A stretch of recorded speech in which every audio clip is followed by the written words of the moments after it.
RTO, what's up? Hey man, how you doing? Hey, I'm just chilling. Had some time to scroll through your IG. Okay. Had a fucking incredible laugh at those animal videos with a voiceover by that Oh, comedian. I forgot the name. Tony Baker. You know what? I'm sorry to have to do this, but wait! I had to do it.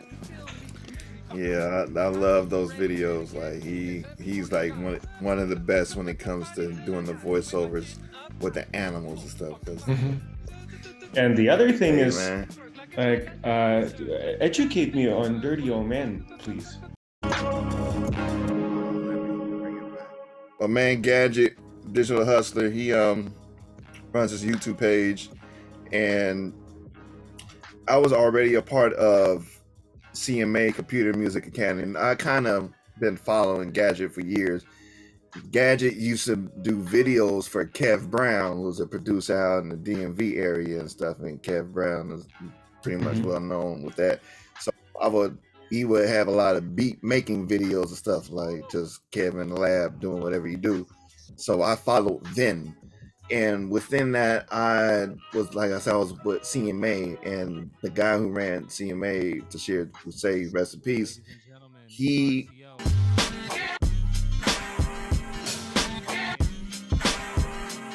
got together with Gadget, and they just started just being cool and stuff. And Gadget kind of had the idea of doing like this type of, I won't say it was a podcast, but it was just gather a bunch of producers together. Back then it was Google Hangout, so we would make a hangout, have all these guys get together, and we would just talk production, just whatever happens.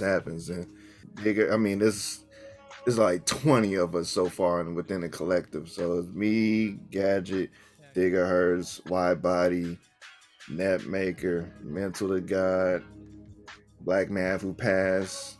Top of the morning. Black Mav joints. Tashir who passed. That Blessed Girl who passed. She was not, of course, she's not a man, so she was still part of the collective. That's like little sis. Mav would call her Durdette or whatever. So we all got together, just like I said, off the internet, just getting together, talking about music. And we'll how it was, we'll go live for like 3 hours. First 2 hours, we'll just talk about production and music and what's going on, what plugins you use, just like we do in Sidechain. But then like the last hour, we'll just play beats and stuff, and we all just got cool like that. Within that, we started doing these get-togethers because we were just all cool. It was like, you know what, we need to just meet up. So we have these retreats. One we had in DMV. Next year we had it in Chicago. Third year, everyone came out here to the Bay because I wasn't able to make those first two retreats because, I was going through everything I was going through and I just couldn't travel. So this would be, and this one to you, that's your intro. Out here, we had a ball here. Next one was in Detroit, and the last one we had was in Memphis. So we would get together, do these retreats, and within the retreat, everyone would go to a record spot, go digging, find what they have. Everyone brought their gear. We would just get like an Airbnb, or if the hotel is cool with us, blast the music, make beats at the hotel, and then more than likely a project would come out of it. Like we'll just have a beat tape or whatever, or maybe it has some rapping or whatever, but we would normally do a project within having that retreat. And that's been the theme since Chicago. So like we had the Chicago Fire, then we had the Bay one out here. We called it fucking them because that's something that I say. If I can't think of something, I'm like, fucking them, blah, blah, blah, blah, blah. So they named that shit fucking them because of me and shit. And we did the Detroit joint.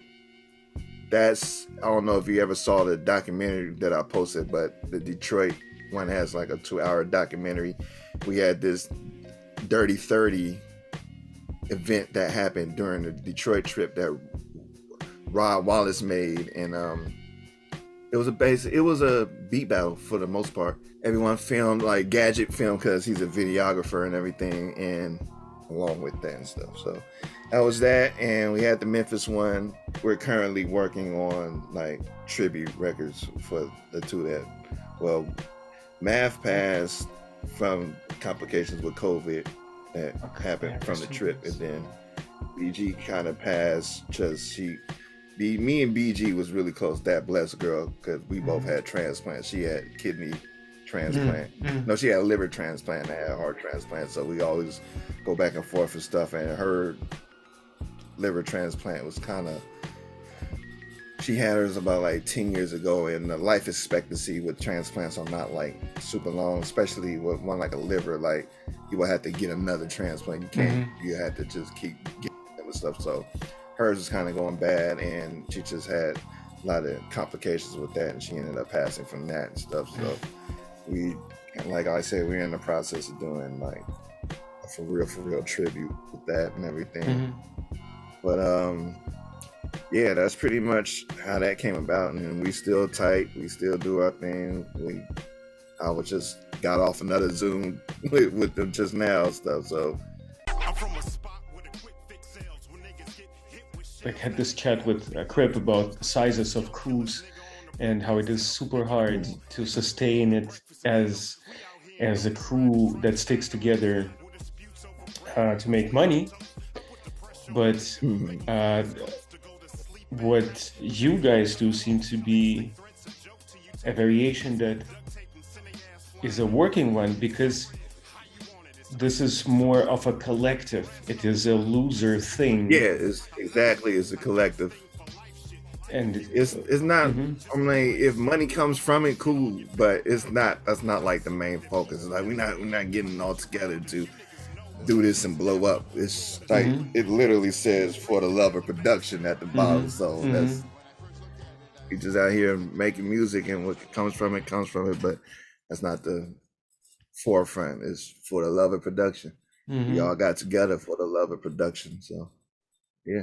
One pattern in your IG is getting noticed. I getting seen by people who you either look up to or were interested in, and them starting paying attention to what you're doing. Obviously, you were posting a lot of beat content early on, and was it like a strategic decision that you did? Was it? Yeah. How did you make? Nah, I mean, it wasn't. I mean, I just posted beats on IG just to post them. It wasn't nothing strategic. It was, IG is a platform, because I used to make YouTube videos, so it's like, it's just another platform to post some short beats, and hey, I got content here. It wasn't. I wasn't necessarily posting them to get seen like by anyone big, and then I just was just putting music out on a new platform, just like I was putting beats out on SoundCloud or making YouTube videos or anything like that. If someone was to see it, because even back then I wasn't really like putting beats out for sale or anything like that. That's never really what I did. Like I wasn't doing beat tapes and none of that stuff out there. I was just posting content just for the sake of posting it or whatever. Then within that, a few people seen it or whatnot. Like, I'm not saying I'm like out here super big or anything like that, but I've had a few people that I look up to see my stuff and be like, oh yeah, that's dope or whatever. So that, of course, that's going to make me feel good and all that stuff. But yeah, I wasn't really out here just being strategic with it or anything like that. It was just, I made this beat, let me get my phone and show the world right quick, and all right, on to the next beat for the most part. Having someone see anything on that network still puzzles me. Like how does it happen?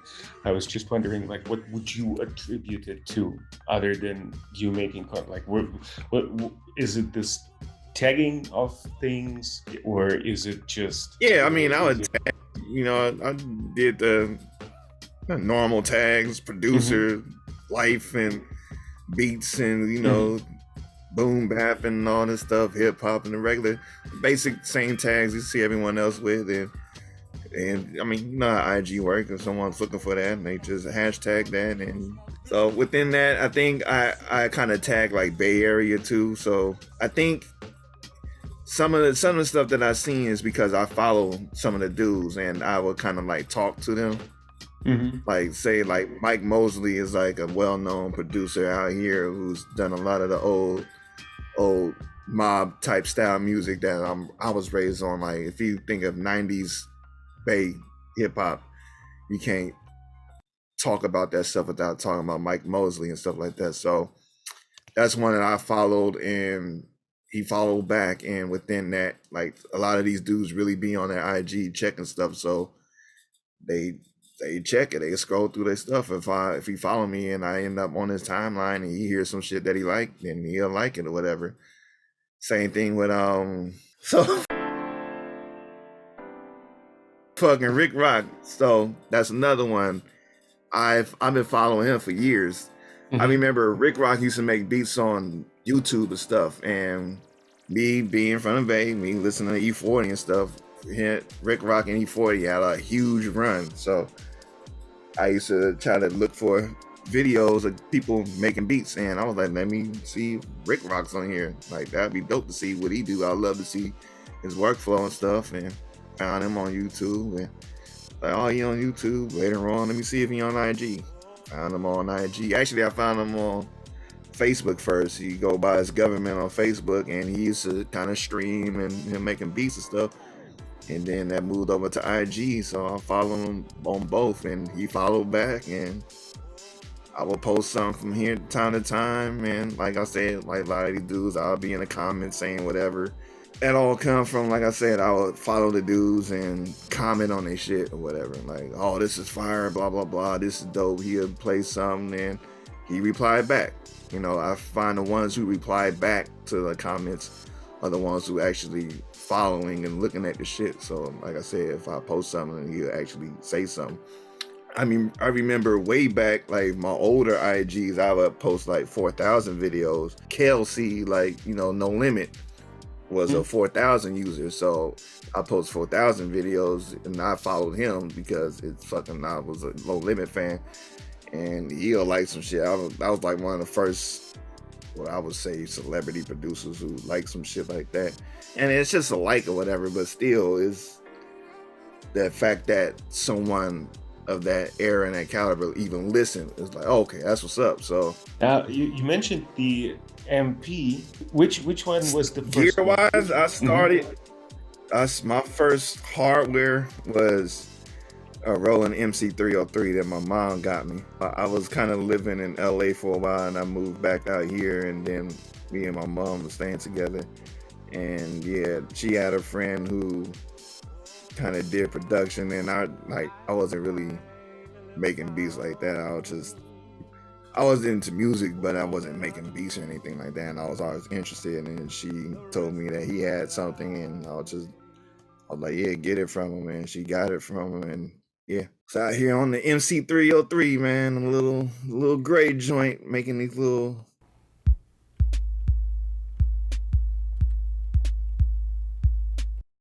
somethings. I don't even know if I can call them beats like that. No, it was beats, but that thing was weird. I didn't fully grasp on how to use that thing. Like each beat I made was only like 4 to 8 bars, and maybe I can get 16 out of it if I figured out a sequence. I couldn't like make a whole song or whatnot. I think that's kind of what built me to do the things how I do now, because I kind of just started just making 4 8-bar loops and stuff, and then just keep it moving as I learned how to use the thing. And then that just switched over to my cousin giving me some burnt copies of Reason.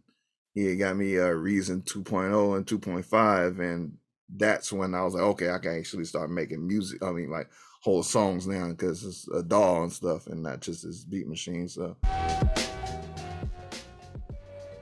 had that. I ended up with Roland Phantom. I think it was an X5. I think it was an X5.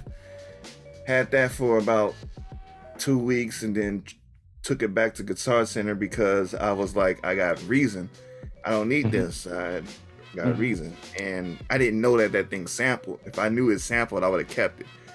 And I got into sampling. I used to watch like Boondock videos, and if you ever watched those, he was, you know, tapping on the pads and like he going crazy, and I'm like, that should look fun. Like I'm over here on recycling and, you know, chopping my stuff on the keyboard and stuff, and like it's cool, but tapping them pads look fun. Like I need to get one of these. Like this is crazy. So yeah, I was a whole ass Boondock student. I went and got a black 1000.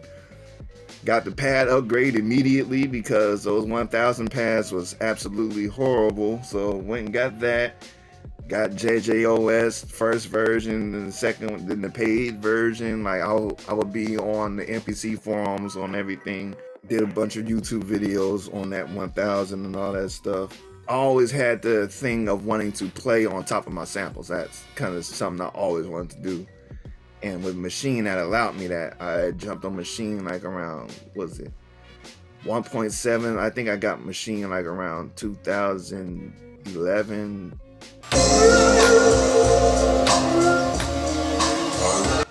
I believe 2011, 2012, somewhere around there. And I think it was still on 1.7. So it just started with VST implementation. So it was like, all right, cool. I can sample, and then all this vast sound bank of stuff I can like play on top of it. Cool, bet. Started rocking with Maschine and kind of didn't look back. I ended up selling my 1000, just needed the money and stuff. And because of that, I got a little itch for the MPC again, and I told myself if I was going to get another MPC, I want a big boy MPC, because I always thought the 1000 was like an entry level MPC, you know, small, it's the new Mark joints, and those are plastic and all that. I wanted like an XL and all that stuff. I wanted either a 2000 or XL, and like I said, I was in the MPC forums, and I would read about this thing, and like the things you could do with this is kind of crazy. And because I had JJOS, the guy who made that was a part of the development team for the 4000, so there was a lot of things that was in common. So like, oh, okay, you know what, I'm gonna just get this 4000, and talking with my wife about it, got that. Oh, I forgot to say, in between that, got the SP OG, got the OG 404, being in the SP forms and stuff, you know. Whatever gear I wanted, I researched that shit first. Got that. She got me that, and she ended up getting the 4000 and stuff, and that's kind of what started the making the beats on this and making the beats on that, making, you know, having all these multiple forms of making music, learning different DAWs and stuff. I was on Reason 2.5 or whatever, and then, like I said, the cousin got me that, so I was like, all right, I need to invest. I invested on the newest Reason at the time. I was 4. And within that, the guy at Guitar Center was telling me, hey, have you ever heard of this Ableton stuff? I was like, nah, you might want to look into it, especially he's telling me about, I was telling him I want to start sampling, and he was like, yeah, it has this warping thing, and he can kind of stretch and do all this stuff. And so I bought Reason 4 and Ableton 6. I think that was 6 at the time. So I'm like, this is like way back and stuff like that. But I didn't know what to do with Ableton. I didn't know what to do. I think what it kind of got me on that too, what made me want to pull the trigger, there was a video on YouTube of Jazzy Jeff chopping up a James Brown sample, and how he was chopping and doing all this stuff. I'm like, oh, that's kind of crazy. Like, I need to just go on and get this. So like I said, I went and got Ableton and Reason, and just dealt more on Reason because Ableton was a little intimidating at first, learning a whole new DAW and stuff. And I believe there was a few guys on YouTube. One dude was B-Boy Spaz, and he kind of did his thing in Ableton. I think I started chopping a certain way in Ableton watching his videos, and then Saint Joe for Sounds and Gear, he showed how to make a MPC template within Ableton. and within that, I had with that allowed me to make beats with this in Ableton, which is the pad control. It had the pads, so I can now start hitting, doing my MPC thing with Ableton and all that stuff. So once I figured that out, that it kind of just went all the way Ableton, and I had MPC from here and there. From time to time, I would actually hook up the 4000 in Ableton and use it to trigger. So I feel like I'm actually working on the MPC when I'm doing things in Ableton and stuff like that. Same guy, Sounds and Gear, St. Joe, showed this thing for the first time. He showed Push 2. It was Push 2. And he started doing the whole manual slicing.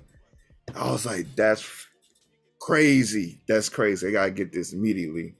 This is like right before Christmas, or right during Christmas, right around that time. Gotta get Push.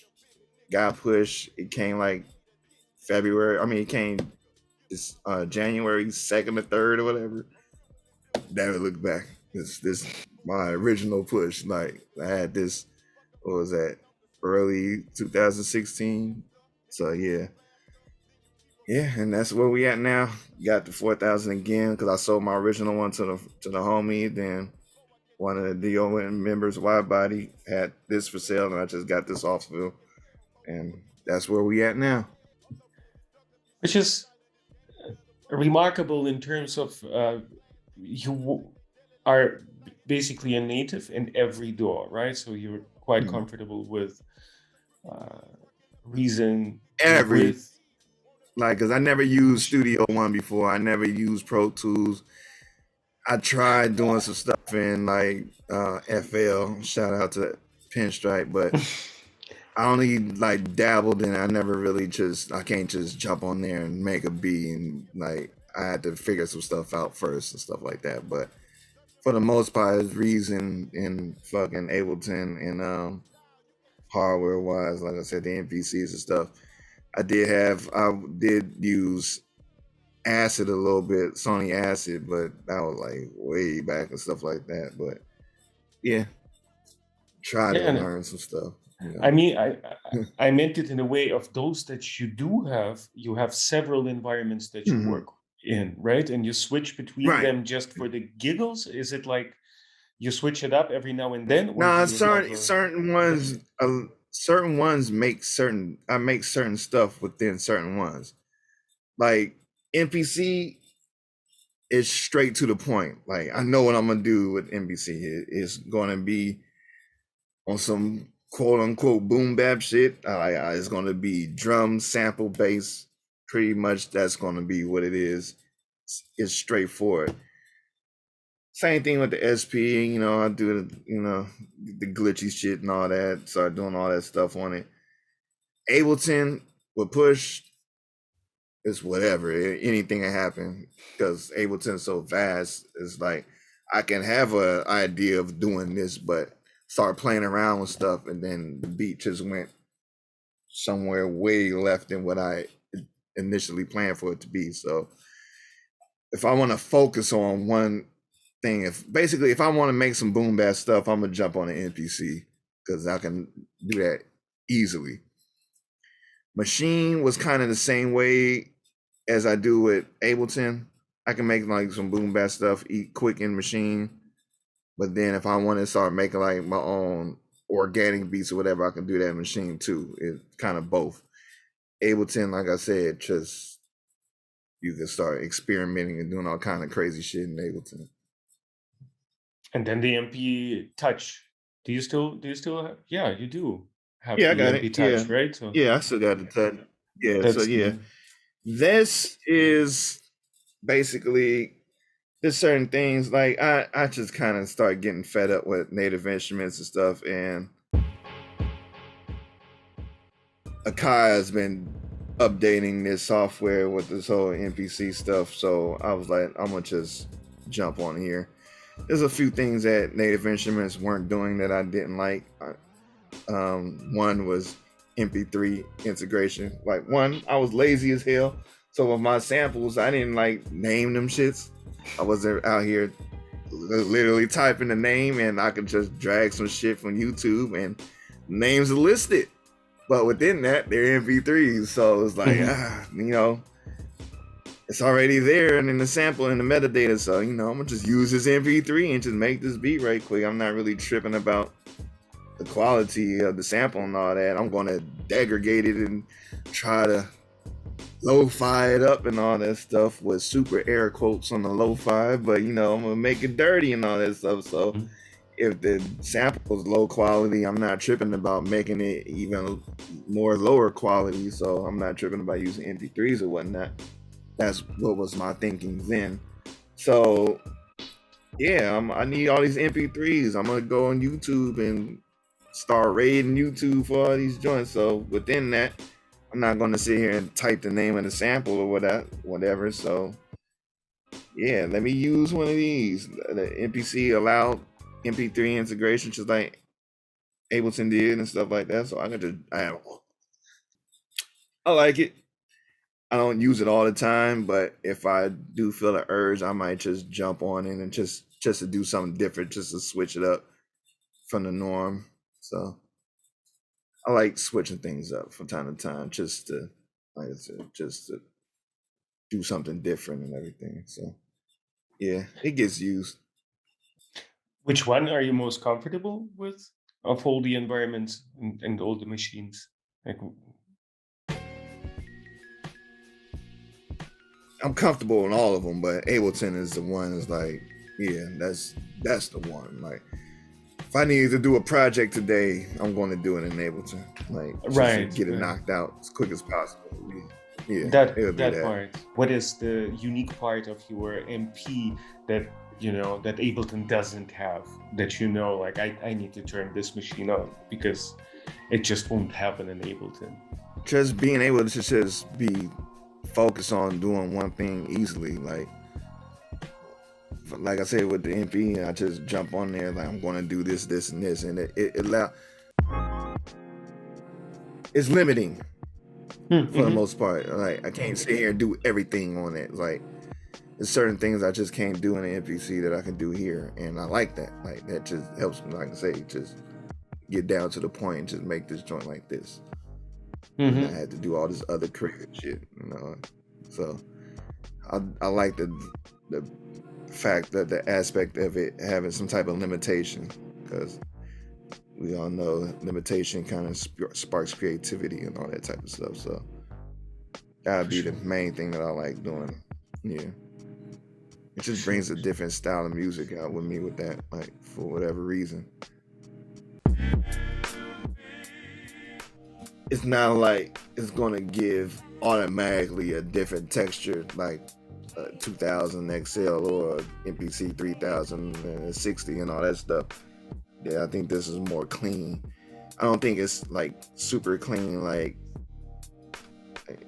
the news joints like the X and the One and that can be like super clean. But this can get there too. This samples in 24 and all that stuff. So I think it's a good in between of both. Like you can get it gritty, like you can down sample this to like 12-bit if you wanted to. Like it has the ability to do that. So if I wanted to have like beats with aliasing and all that stuff, like the SP1200 sound, it has the capability to do that. Now it ain't gonna sound like an SP. The SP is the SP, but if I wanted to start doing that stuff without like adding a plug-in for that, I can down sample in here and all that stuff like that. But like, what do you rock the most currently? Like, what's your favorite thing that you do all the time? I think in Ableton. I've been putting drum bass on everything, like well, not on everything, but on my drums a lot, way more lately. I'm using Scalar, but I'm not using it to use it as the plugin. I'm using it to learn. Like I'm using it to look at chords so then I can play it. Right now, VST wise, I'm it's keyscape like a motherfucker right now, man, because keyscape is yeah. That's something I've been wanting forever. That and Trillion, and we good with both of those right now. The Omnisphere, but Omnisphere is like ridiculously vast. So I would say effects wise, I would use that BX Master Desk. I'll put that like on everything after I'm done or whatever. And been using black box stuff a lot more lately now that I got it and everything. Shout out to drums on that. So I thought I had it and I didn't have it. I thought he was talking about something else. But that, yeah, I mean, it really depends on what I'm making, because I make so much stuff. I kind of don't make the same thing all the time. If I do, I will do a few beats like that, and then even all within the same session, I just go somewhere totally left. I can be making some beat culture stuff and then make some house stuff. Like, it's like, I'm done with that beat. All right, let me do something else, and then just totally flip it. So it really depends on what I'm making. I think I saw a couple of videos where you kind of revisit an older beat and work on it again. Yeah. Is it a common technique that you use to go back and see like what you can do to the beat? Not all the time. Sometimes I just use it for inspiration, and if I hear the beat and it's something that's cool and I can, with newfound skill and all that, I can like, hey, I can make this better, then yeah, I would do it. But it's not something I always do. But I do go back on older beats just to listen, just to see like, oh, there's some drums over here that I did like. I can take these drums and use this over here, or just make something brand new, but not just use the drums from this old beat or whatever. Another moment where it's like, why did I never think of reusing stuff from other beats? Yeah, I mean, quite time saving. I got that. It's okay to reuse shit from like fucking Cash Money.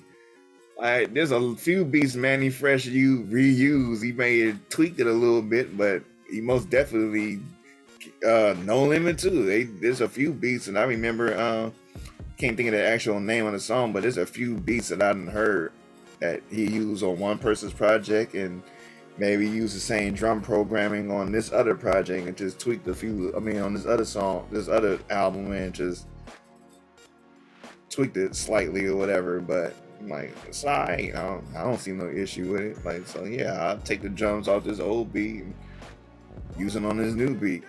I don't know. I kind of like seeing progression. Like, that's like, I don't know.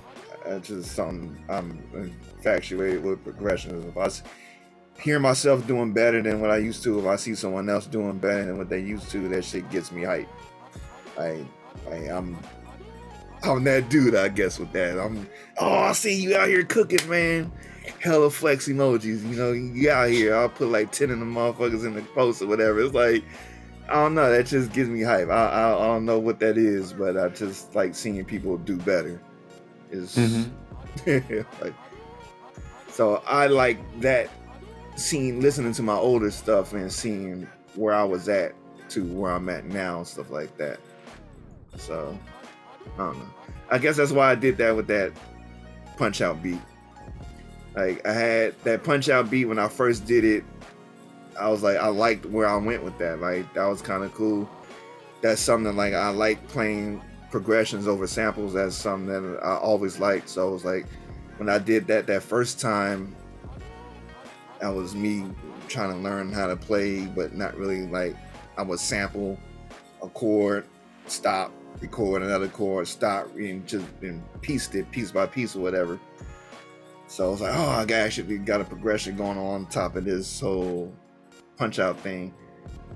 That was back then. It's like, now I'm a little more refined with that. Let me try to go back and do that with what I know now and all that stuff. So that's how that beat came along and all that stuff. And I probably have some more stuff I'll go back and do.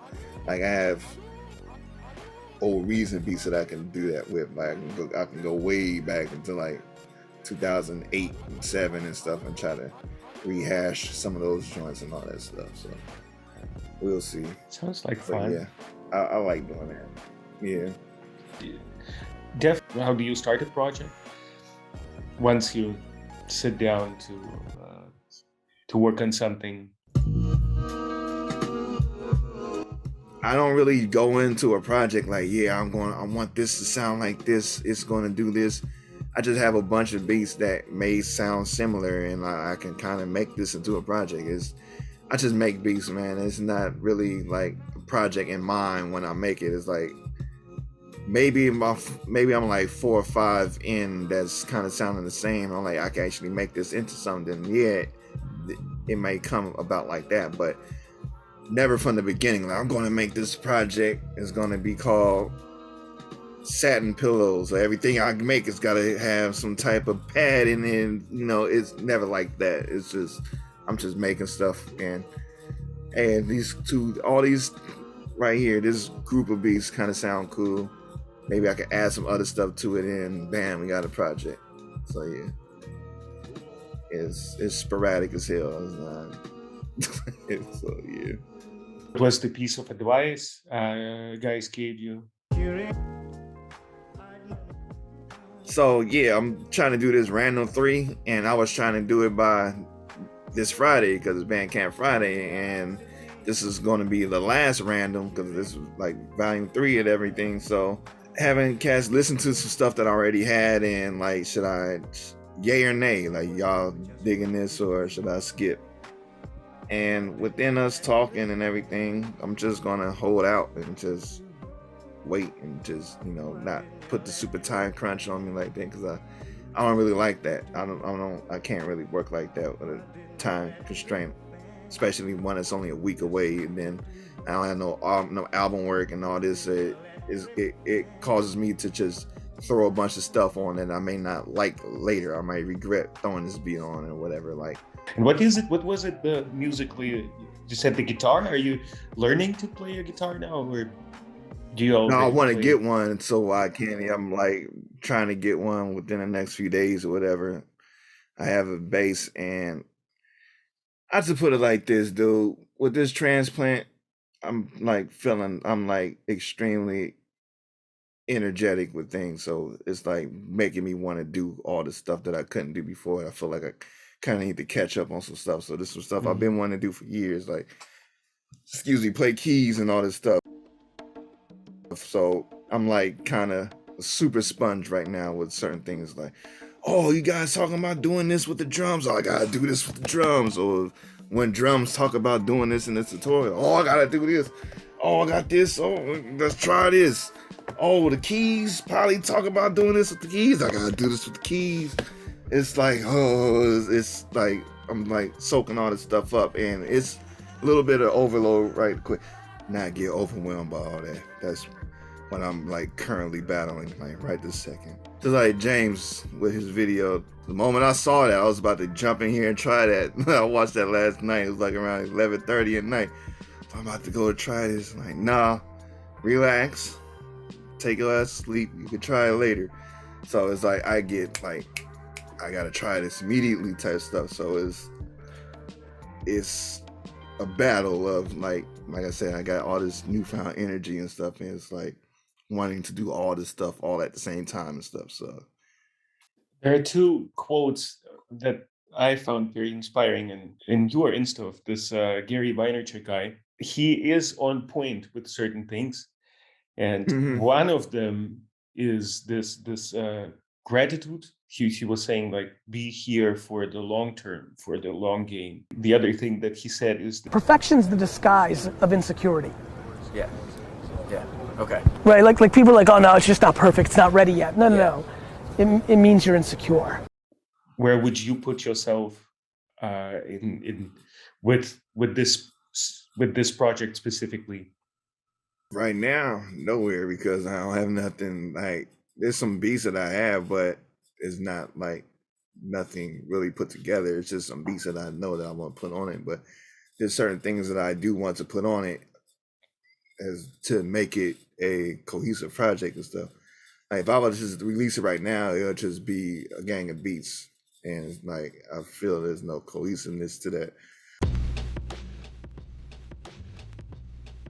The whole letting perfection be a hindrance thing, yeah, I believe in that. Like, it can be to the point where, no, it's gotta sound like this, and I don't know how I'm gonna make it sound like this, and then 3 years later the project never came out. So no, I definitely, yeah. I was telling them in the chat, that's my first project dropped because I was on that, and then had a few guys like Fat Von Free was like, just put that shit out. And it was, I just took that shit literal as hell. I'm gonna just put this shit out as is. Like, beats don't have no name to it. Like, it'd be like Untitled, whatever, 226. Or like I was in CMA, and in CMA we had to label our beats a certain way, and I just left it like that. It was like WHA 150 type stuff, like saying that was the tape. Like I just put it out just for the fact of putting it out. Like, wasn't even thinking about like doing all the naming and all that. Like, some beats had names, some didn't. I was masking that as the aesthetic of it being random and all that, but really it was just me just being lazy and shit and being safe. It's just like, I'm gonna just call it random, but that's a regret for me with that. That's what I was saying. I don't want to just put it out just for the sake of doing it now. I want to actually think about what it is. I want the project to flow a certain way and all this type of stuff. So How do you release? Because you do have a Spotify account. Is it through DistroKid or? I had DistroKid and I had Bounce Gang, but I just been using DistroKid lately because it's just easier for me. It's like, and then I got inspired by drums. You know, he had his little run. Well, I ain't even gonna say little. He had his run of him dropping joints every day, and I was like, you know what? You need to get on your shit too. So you got these beats sitting here on your computer. You're supposed to be dying empty, so let's put these shits out. And let's put them out on Spotify. Let's find some artwork and throw these shits up. Tatsu has an interesting approach to this. He released basically a shorter version. He shortened the beats on Apple Music. The interesting move is he put a Bandcamp link into the album description. To bring you over. That's actually slick. dope. Mm-hmm. Yeah, that's dope. It's got me thinking right now. Like, actually do like that idea of giving you a little taste, and you want to come over here and get the whole pie, and you can come over here and get the whole pie, whatever. So I take it you were a very active part of this Computer Music Academy at one point. Yeah, Right. yeah. I've been rocking with that with Tashir since a year after its inception. I've been following Tashir for a while. Tashir's like one of the dudes that made me even get Maschine. He had like one of the first Maschine videos out. His site was, it was kind of three things. It was Ableton user, native instruments user, and playing with plugins. If I'm not mistaken, how it started. It was all three of these things, and then he kind of consolidated into one, and that ended up being Computer Music Academy. It was weekly homework assignments, and each week,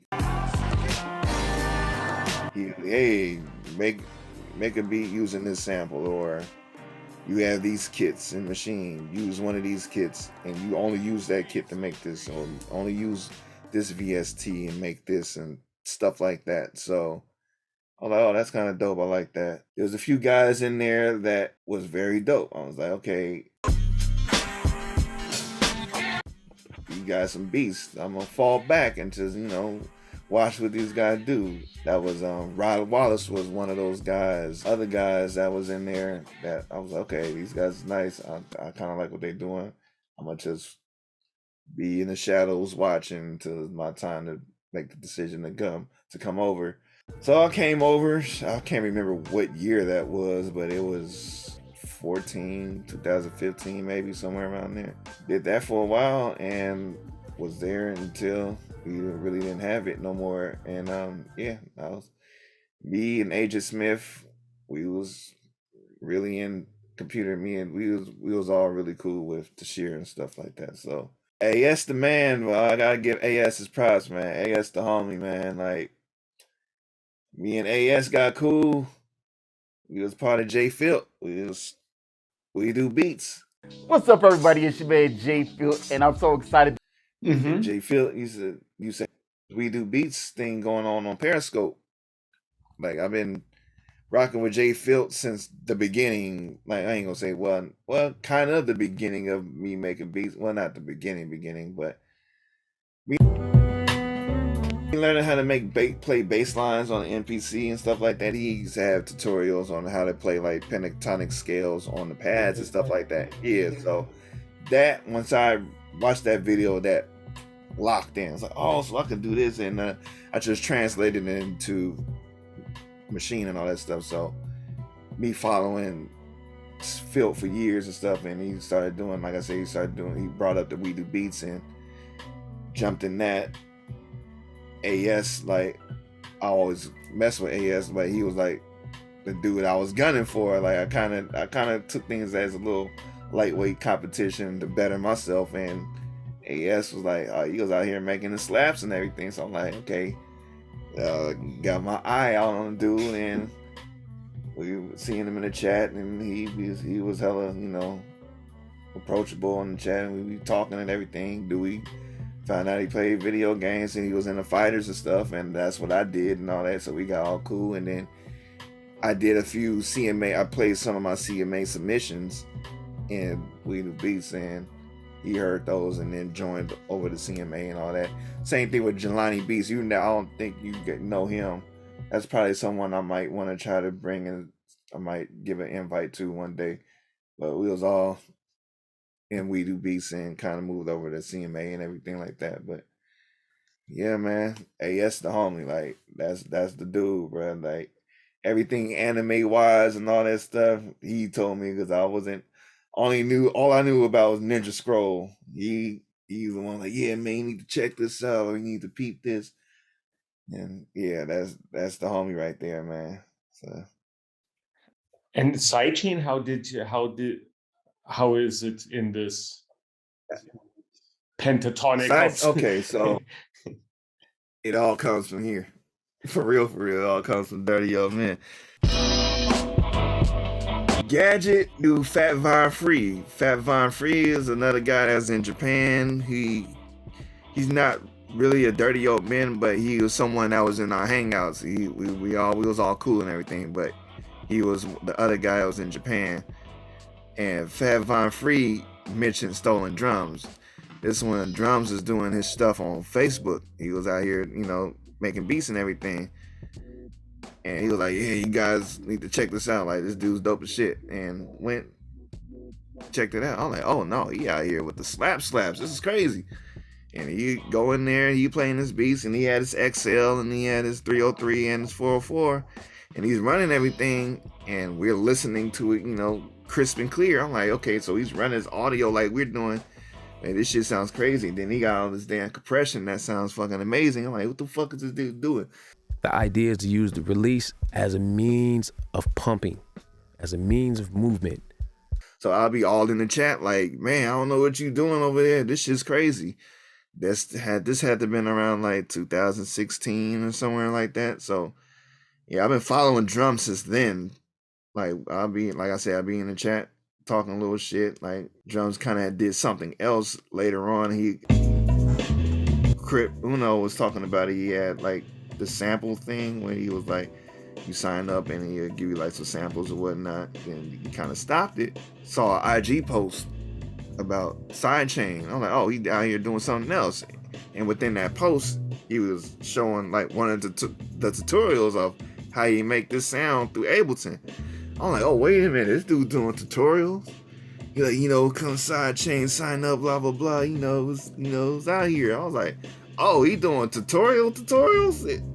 Okay, if you sign up, I'm already with CMA and I was already paying for that. So I'm like, all right, for sure. Didn't know about the Zooms and all that stuff, so I was like, you just sign. I just came for the tutorial.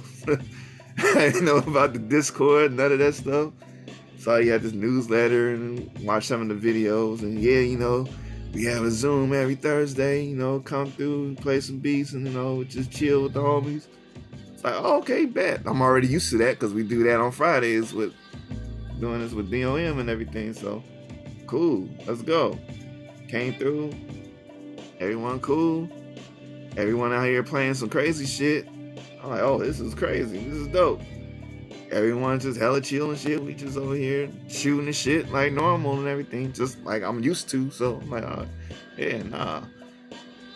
We talk about whatever. People giving up advice on how to do this, how to do that. It went from the sessions, the Zoom sessions, to people speaking about their knowledge in the Discord, and we started making all these channels and stuff. Like, what really got me happy with it, like, I have a suggestion and Drums are making a damn video about it. I'm like, no, now this motherfucker's listening. Like, oh shit, hey, let's go. That helped me big time. Thank you, like, fucking thank you. So that happened, and it was like, oh, this is crazy. Like, shit, you in there, so you see, we get to talking about shit, and it opens my mind to start doing other stuff. And within that helps me develop my shit even more. Like, the beats I played beforehand, before Sidechain, is totally different from the beats I play now, and that's 100% because of Sidechain. Like, I wouldn't have never thought of doing this like this if it wasn't for being a Sidechain and stuff like that. Listen to all these different chord progressions, listen to these drums, like, long story short, fucking Drums is out here doing shit on Facebook, and I've been watching since then. So it's interesting how that journey starts. People just post a bunch of videos on Facebook, and then all of a sudden it's a community of people who spend considerable amount of time with each other, exchanging skills, exchanging and inspiring each other. Yeah, it's just how it was with Dirty Old Men. It's exactly how it was, but this is just on a bigger scale now. Because we, like I said, we got together, we had our Zoom sessions, we had Zoom hangouts. Mm-hmm. We had some hangouts that last over 12 hours. Like, they started at 9 Eastern, like our hangouts, and 6 for me. And we'll be on here, the hangout been over. We had like our after hours time, and we just over here talking shit and making beats and stuff, just there. Sidechain, we having fucking 15-hour sessions and shit. So like, it reminds me of all that. Like, we all coming together on some shit, and for everyone being like-minded in things we do, and everyone has their methods and how they do things, and we, kind of swap information on how to do certain things. All that shit is dope. This shit is life-changing, like, for real. Like, just like on the coding and shit, like, I never would have ever thought to do that, like, ever. Like, that way out of where my ballpark of thinking that, hey man, let's try to do some coding. We're fucking talking with DAW. Trying to live better, trying to die well, trying to be a shepherd over my health. That's real treasure, money not wealth. I know that though I never had bread, and that's bad, but I had less. Let me try this shit. I mean, it got me thinking, like, from being in gaming, especially PC gaming, at certain times I had to jump in the console and write some shit down. It's like, oh, that's just like when I had to bind fucking a hook to my character so I could have a grappling hook. Started writing shit, and started getting not easy, but started making sense. Okay, I can write this variable, this was constant, all these lets, but now we're just getting into code and shit. But the shit started making sense, so it's like, okay, yeah, bro, this is crazy. Like, now I'm at where I'm at with that shit now, and like, that wouldn't have never happened if it wasn't for Sidechain. So, can you think of anything that helps you to stay on track and continue? Whatever it is that you're doing, let it be fun for you. Like, time flies when you're having fun.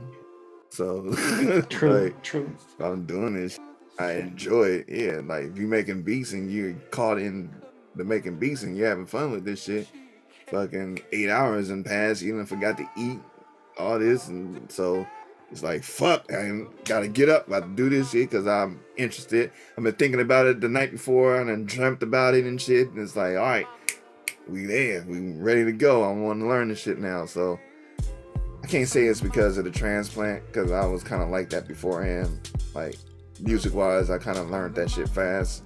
like just brief history. Back in the day, like my mom's kind of showed me how to play certain things on piano. Like my mom gave me like a little Casio, and she allowed to teach me how to play certain melodies from like the Chronic and fucking like Snoop, like Ain't Nothing But a G Thing and stuff like that. So I'll be like, like homies can't have none. Like, so I would learn how to play that on the keyboard. I learned how to play the bass line on fucking Doggy Style and shit like that. So in like junior high, I had to explain this. In Oakland and San Francisco, the school systems are different. Oakland, junior high started at 7th, 8th, and 9th. San Francisco, it was 6th, 7th, and 8th. So I graduated to go to junior high in Oakland. So I finished 6th grade, and 7th was, and by the time I hit 7th, I was going to school in San Francisco. So I was already like a step up. I was in intermediate. So it was time, I was like, my mom took me like, yeah, you want to learn an instrument? I wanted to learn the drums. Drums was taken. Wanted to learn the keys. That was taken. So I was like, the only other thing I could think of that, you know, I'm kind of thinking about females and stuff, like, hey, learn the saxophone, you know, try to get sexy with it. And the music teacher was like, yeah, all right, cool, yeah, you can do the saxophone, I want you to learn the clarinet first. So, you know, it's kind of the same fingering and stuff like that. It's just different positions depending on if it's if it's a soprano, like the straight sopranos and all that stuff. But different key, but the finger is for the most part the same. So I jumped in there. Mind you, this is intermediate, like, because San Francisco is 6th, 7th, and 8th. So I was already in 7th grade. Jumped in the class in the music band and like never touched the clarinet in my life. Like I didn't know how to blow on the reed and all that shit, and I was splitting reeds, the squeaking and all that. First week I was learning it. Second week I was doing the tests that the kids were doing in intermediate. Like, so I was up to intermediate within a week. And that was just crazy. I put the time in. Like I got home and, I'm learning something new. So I'm over here at home squeaking my ass off on this damn clarinet. I know I got on everyone's nerves, but it allowed me to get to the point where I was playing with the rest of the class within that first week. So did that, played clarinet to the next semester, and then I jumped over to saxophone and got like second chair sax and all that stuff. No, third chair sax. I was third. That was the second. I'll put in a call to some of our allies in the area. Keep your eyes out. But I think even you said it in the session to just, commit to it, just do it for as long as you can, to just get over this period of getting your muscle memory in, and then eventually it will become fun again, or it will become fun in the first place. The repetitive part, because it's going to be repetitive if you're learning something like that. You're going to, like, doing the handing exercises, like, that's going to be repetitive, but that's the point. You got to learn that muscle memory and all that stuff. So, yeah, that can get tiring after a while. Like, you find yourself to do that stuff during something where you can kind of take your mind off of it. Like, when I was doing it, I would do it during our sessions and whatnot. So, it's like, I'm listening to everyone play beats and stuff, or I would listen to like people play and I would try to play along, like how Drums is doing with his drums right now. Yeah, man, it helps me just doing something like that while not completely focusing on it. If it's something that's going to be repetitive, if I just sit here and just focus, like laser focus on it, it's going to get tiring after a while. But if I can do it, like I said, when everyone's talking, I'm just doing it kind of mindlessly and all that, sometimes it locks in easier like that. You select, for every project, you select individual kicks and snares and everything? Yep. And do you actually layer them? Like some, I think Yosemite Pie. It depends on the sound. Like, if it's like a snare that I like, but it's kind of light, then yeah, I'll add to it.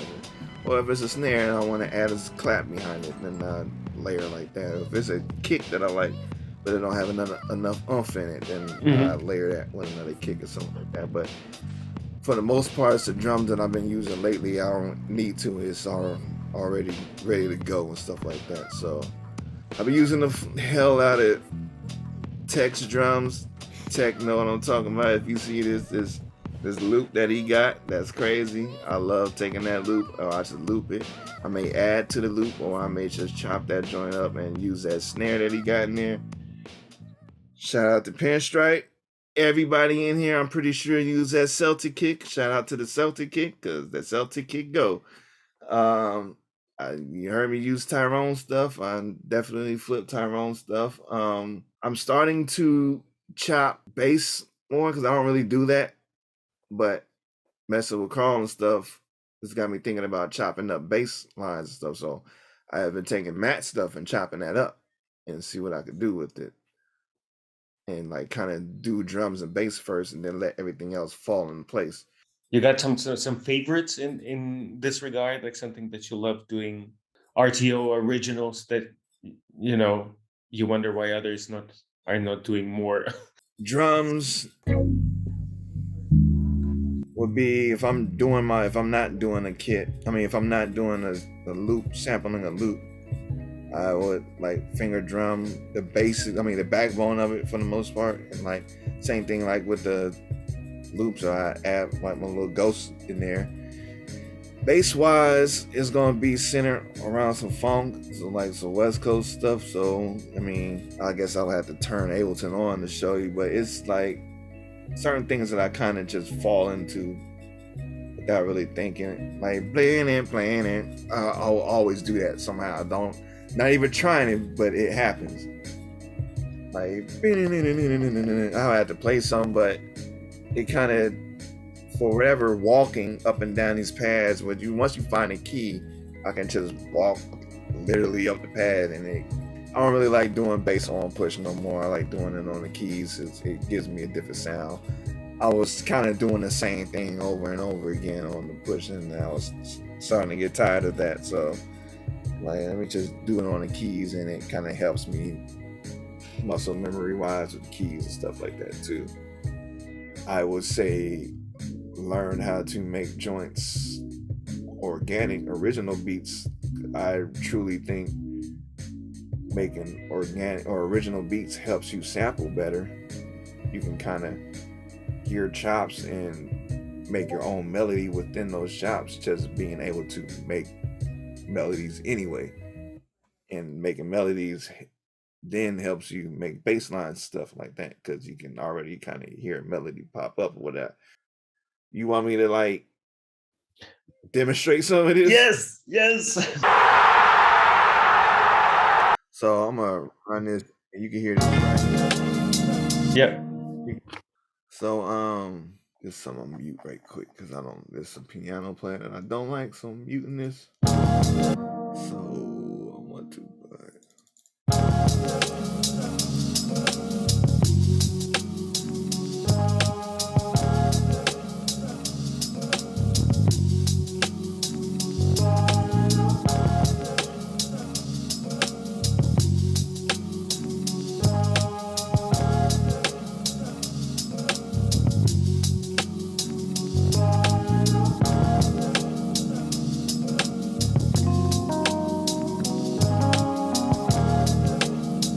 the dirty roads, dirty fight roads.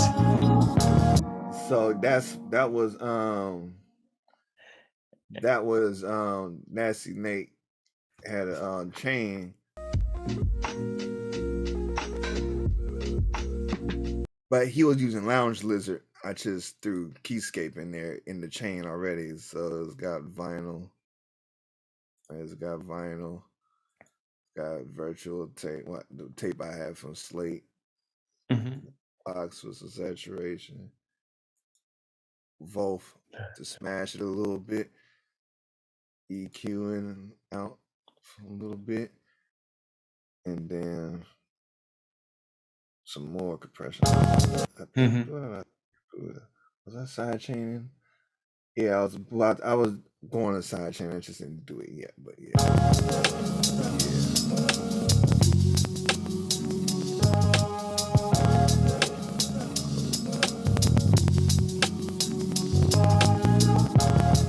So where's the bass at? So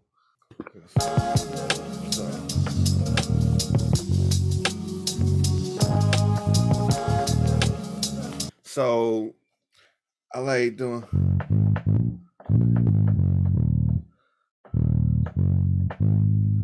I know that the beat is. It's in there. Probably be some other notes, but for the most part, I'm like all blacks. So.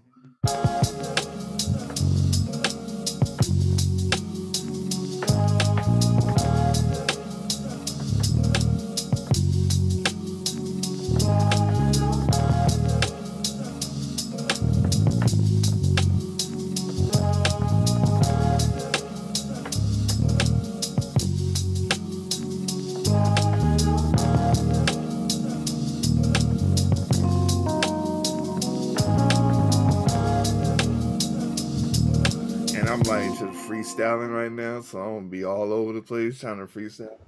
If I could find it on the push, I can show you this whole walking thing. So I like to. I know this note is here, so I can now.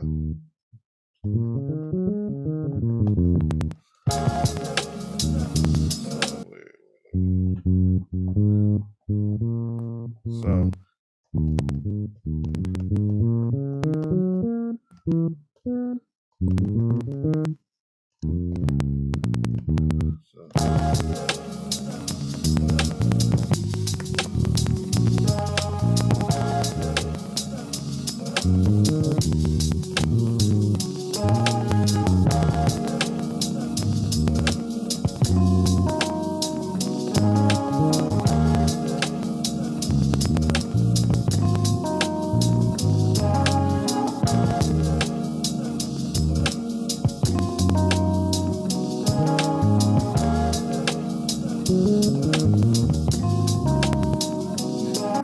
Get kind of see, but I would do this a lot. I would do that a lot in my beat, so I kind of stopped doing that. Just moved over here, so.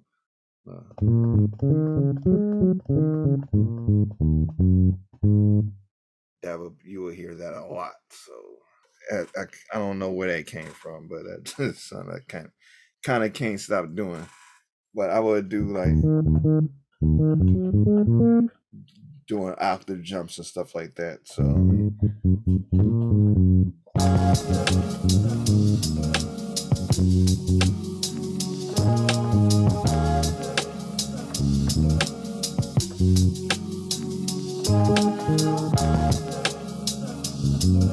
So yeah, I mean, yeah. So yeah, you're building up the track. Like the only sample in here is the vocals, right? Everything else, is just everything else in, is, and playing now the keys on top of it as like an additional sprinkles layer, right? Right. Yeah, only thing the sample is this.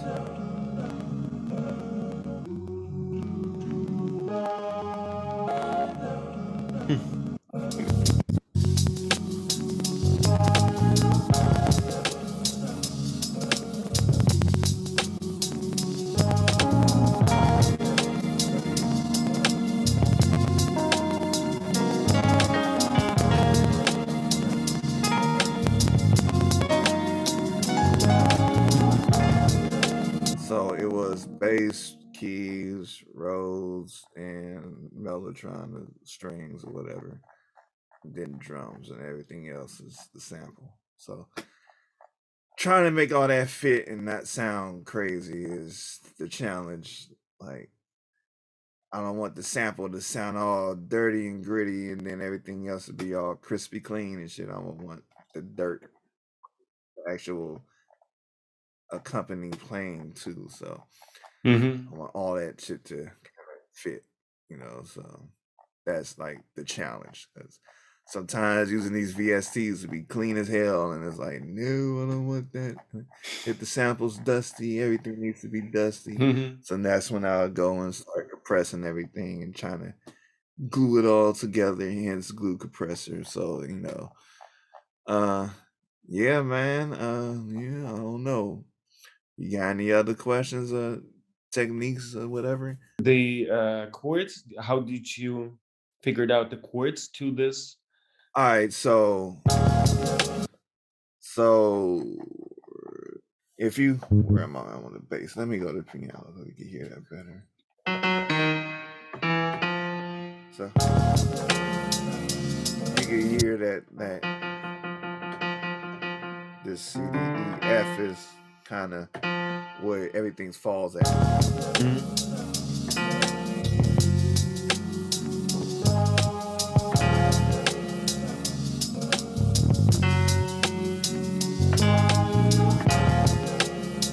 So I forgot what I was playing.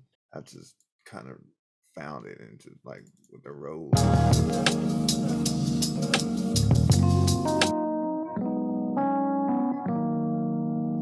And it was something simple. And it's just that loop. So basically, like I find the chord key or whatever it is. And actually, I think I built it off this E flat. So, like, cause that's what the bass was.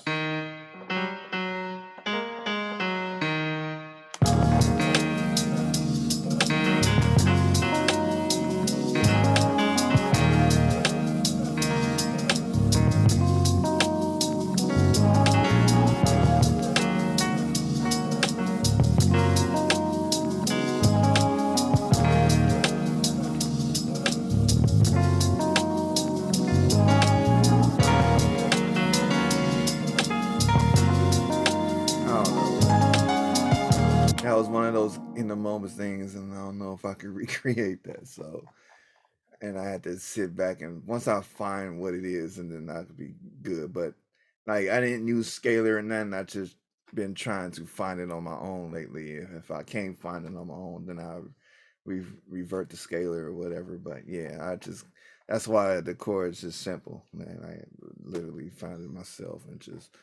Okay, gotcha. Because this is the most challenging thing for me is to find the scale that they are in, right? So whether obviously there is the minor, the major scale, but sometimes it is not, and then it's such a pain. I'll literally play the chord and then listen to what it's doing with the sample, and if it matches up remotely, then I'm gonna play it. So that's what the Rhodes in the chord was doing. If I fucking solo the Rhodes in the chords, they was.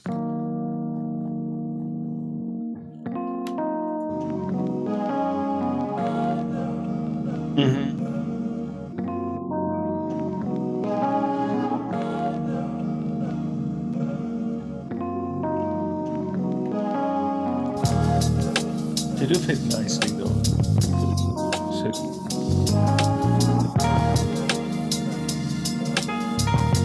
And then once I figured out what was going on here, that allowed me to play with the keys. So I was like.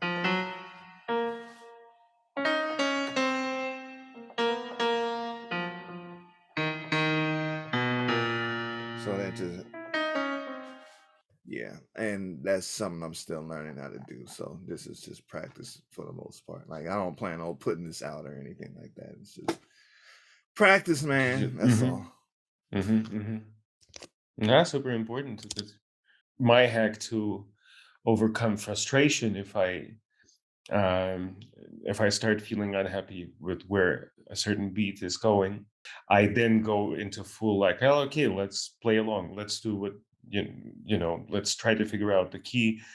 Let's try to see how certain effects sound and stuff. So I then take it into the domain of this is now a playground. I am now trying to figure things out. I know it's like I'm not really feeling the sample. Maybe the loop isn't working out for me, but I'll do as much as possible to make that time count, make that time useful.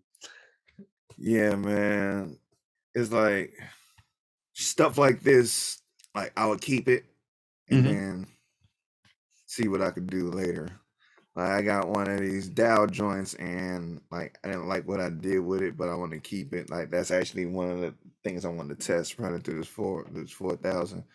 Since he was talking about it, I'm like, who not better than to use his drums to do it and see if it worked. So with this 4000, different it's going to sound. So that's something that like, cause I really probably would have tossed it, but no, I'm not gonna toss it. And I'm not tossing joints. Like, I don't really do that too much, but then there's some joints where I'm gonna just cut this off, and this is going nowhere. So it depends on how bad it is. If it's something completely horrible, then shit's gone. But if it's something that I can like kind of build on, it's something that I remotely like in there, then I keep it. And I could just take whatever out and just add to it, add whatever. The drums is trash, but everything else is cool. Then I could easily just change the drums out or whatever. It's a great conversation as always. Yeah, man. I go out fucking inspired. I respect everything you're doing with these. Like, I know it's a lot of work, man. Patience is. I take your wife. She knows patience doing crochet and stuff. Like, she must have unsurmountable amounts of this, like unimaginable amounts. I don't know how she does it, but yeah, tell her I am. It's therapy. It's therapy. I mean, because like us making music, like us taking a half hour to find a kick, most people find that super tedious. Be dragging MIDI note just slightly over just to add some swing. Most people find it tedious. So her crocheting, and she messed up one here. She got to take some stuff out because she messed up on a stitch somewhere, and coming back to it. It probably get on her nerves having to keep doing it, but for the most part.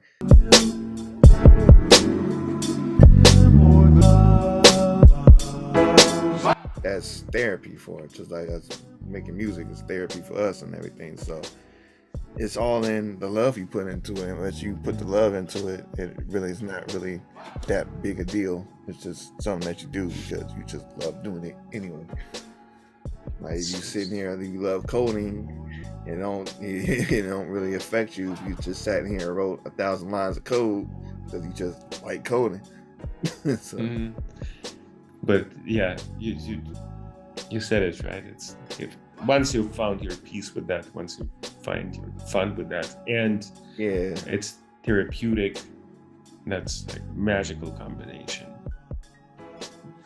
I would say the thing that she has patience with is waiting on new yarn to come. That is the patience. As she try to buy some stuff and they taking forever with the shipping. And you sitting there waiting like they supposed to send it yesterday and it didn't come. It's sitting over here at UPS and they haven't made a delivery yet. That's the patience part.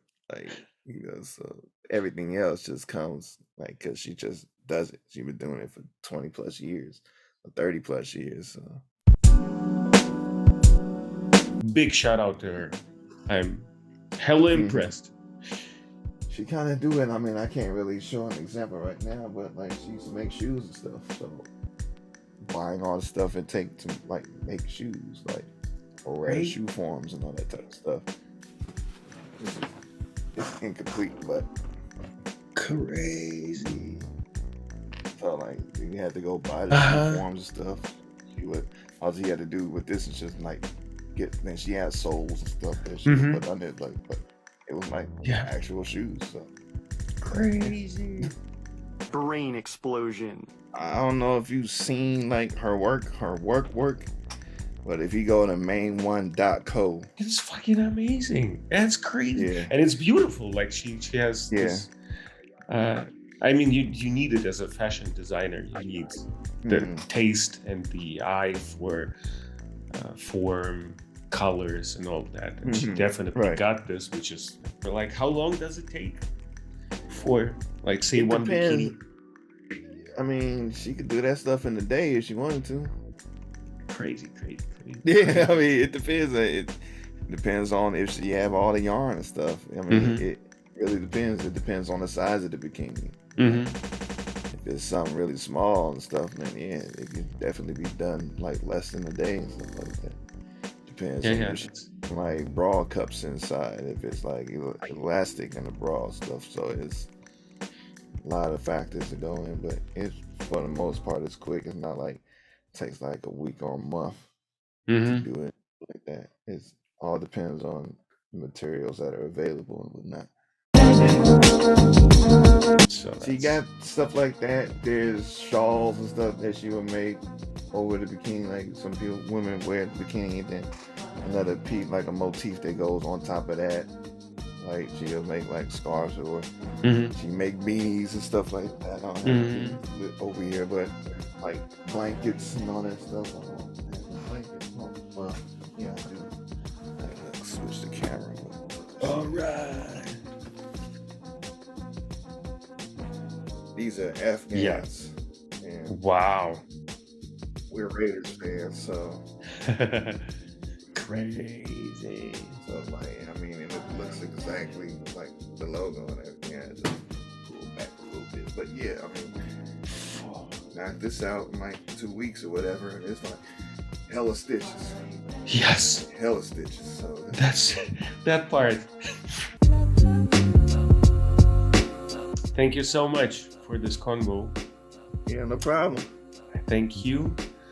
I'll see you on. Thank you too, man. Yep, and I'll see you on Thursday. Yeah, no problem. See you in the session. All right, man. You have a Take good. care, stay safe, See, blood. and Get some. peace out. All right, peace. Thank you.